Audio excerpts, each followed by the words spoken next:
Religious and ideological differences. My name's Carissa Stanley, and I'm going to be teaching the first few objectives in the first few slides. This is a quote from Maya Angelou, and she was a very famous author who was known for her civil rights activist moves and her religious diversity views. It is time for parents to teach young people early on that in diversity there is beauty and there is strength, which is very true. We need to teach young students what diversity is and how great it is. The objectives for this lesson are going to be that students will be able to, I'm going to be doing the first four, which are the ones in yellow. Objective 1, respect religious, ideological, individual differences amongst their peers. Objective 2, educate their peers about diverse religious backgrounds and help them become more educated on diversity. Objective 3, identify the First Amendment and understand how it coincides with religious, ideological, individual differences. And Objective 4, identify the first exercise clause and how it relates to them. What is religious diversity? That's a big question when you're talking about religious diversity. You need to know what it is. Many different religions exist around the world. There are over 4,300 documented religions that exist. Of course, that's documented, which means there's probably a whole lot more out there that nobody knows anything about. Which means you and your friends are probably going to have differing views on stuff like this. It's okay to have different ideological views, different religious beliefs, because that's what makes you unique. But of course, remember, when you are talking about religion, you need to keep an open mind and understand that not everyone believes in the same thing, which is what religious diversity is. You need to be okay with diversity, especially when it comes to religious and ideological views. Being educated on religious beliefs is a big thing. When you're talking about religions, you need to be educated on them so you're not teaching students the wrong thing. Because when you teach students the wrong thing about religions, people get very upset. Like, let's say you're teaching a student about Christianity and you say one thing and the Bible says another.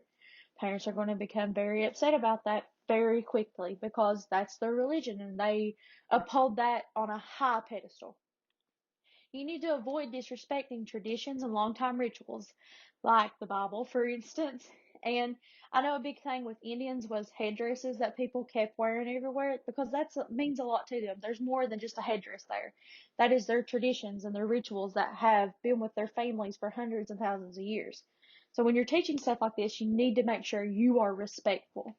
And being educated on religious diversity is reliant on respect. If you can't respect somebody's religion, you can't teach it.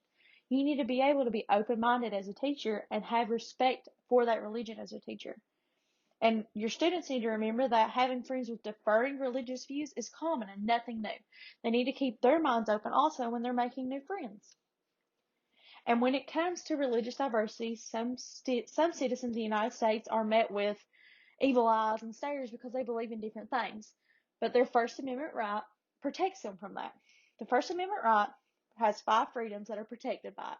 That's the freedom of speech, the freedom of religion, the freedom of press, the freedom of assembly, and the freedom of petition. These 5 rights were so important that the founding fathers refused to sign the Constitution unless these rights were protected. And that means that you have no legal age that you can use them. As a United States citizen, you are able to say, I have my First Amendment right. I can say what I want. I can believe what I want. And that's just how it is. You have your First Amendment right to back you up no matter what you believe in. And with that First Amendment right is accompanied by the Free Exercise Clause. The Free Exercise Clause is read with the First Amendment right to help protect citizens with diverse religious backgrounds.